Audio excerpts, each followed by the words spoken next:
नमस्ते। कभी सोचा है कि भारत में जो इतना बड़ा कारोबार चलता है वो आखिर चलता कैसे है? इसके पीछे ना नियमों का एक पूरा ताना बाना है। आज हम the institute of chartered accountants of India के सौजन्य से इसी कानूनी ढांचे को थोड़ा आसान भाषा में समझने की कोशिश करेंगे। तो चलिए शुरू करते हैं। और हाँ, ये जितनी भी जानकारी है वो सीधे the institute of chartered accountants of India से ली गई है। तो ये बात तो पक्की है कि जो भी हम बात करेंगे वो एकदम सटीक और भरोसेमंद है। तो सबसे पहला और बुनियादी सवाल, ये व्यापार के नियम असल में हैं क्या? मतलब जब हम ऑनलाइन कुछ ऑर्डर करते हैं, कोई छोटा सा बिजनेस शुरू करते हैं या बस एक यूपीआई पेमेंट भी करते हैं, तो कौन से कानून हैं जो पर्दे के पीछे काम कर रहे होते हैं? देखिए, ये कोटेशन सारी कहानी कह देता है। कानून उस गोंद की तरह है जो बिजनेस की इस पूरी दुनिया को आपस में जोड़कर रखता है।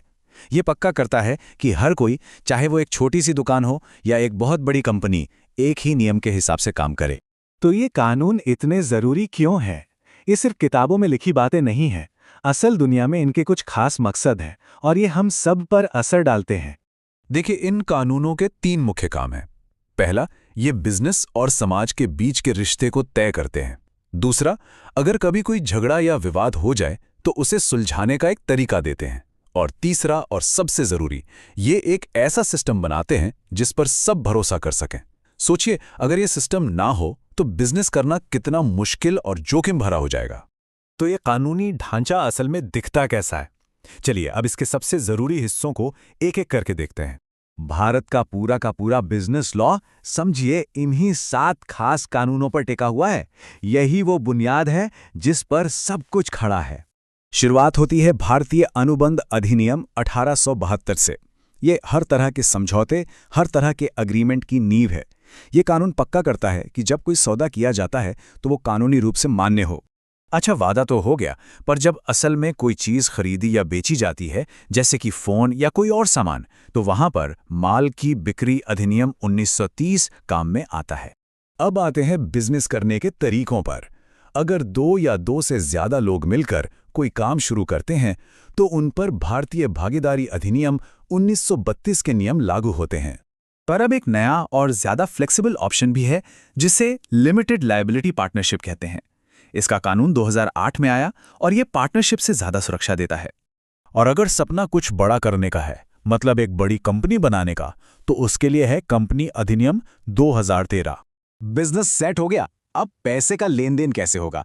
चेक, बिल्स ऑफ एक्सचेंज और दूसरे फाइनेंशियल डॉक्यूमेंट्स के पीछे का जो कानून है वो है परक्राम्य लिखित अधिनियम 1881। और इन सभी कानूनों को एक साथ जोड़ने और इन पर नजर रखने के लिए है भारतीय नियामक ढांचा। ये पक्का करता है कि पूरा सिस्टम ठीक से, बिना किसी रुकावट के चलता रहे। तो किसी भी सौदे को कानूनी तौर पर पक्का क्या चीज बनाती है? चलिए अब थोड़ा और गहराई में चलते हैं और समझते हैं सबसे बेसिक चीज को, यानी एक कॉन्ट्रैक्ट। भारतीय अनुबंध अधिनियम के हिसाब से कॉन्ट्रैक्ट सिर्फ एक वादा नहीं है, ये एक कानूनी रूप से लागू करने योग्य वादा है। इसका सीधा सा मतलब ये है कि अगर कोई अपना वादा तोड़ता है तो उसके खिलाफ कानूनी कार्यवाही की जा सकती है। यही सबसे बड़ा फर्क है एक आम वादे और एक कानूनी कॉन्ट्रैक्ट में। किसी भी कॉन्ट्रैक्ट को पक्का होने के लिए ये 4 चीजें बहुत जरूरी हैं। एक प्रस्ताव होना चाहिए, सामने वाले की स्वीकृति होनी चाहिए, प्रतिफल यानी कंसिडरेशन होना चाहिए, जिसका मतलब है कि लेन देन में दोनों को कुछ ना कुछ मिल रहा हो, और आखिर में दोनों लोग अपनी मर्जी से और उस कॉन्ट्रैक्ट को करने की कानूनी क्षमता के साथ सहमत हों। ठीक है, तो अब हमें ये तो पता चल गया कि कॉन्ट्रैक्ट क्या होता है। अब देखते हैं कि ये रोजमर्रा की खरीद फरोख्त पर कैसे लागू होता है। ये अधिनियम लगभग हर चीज को कवर करता है।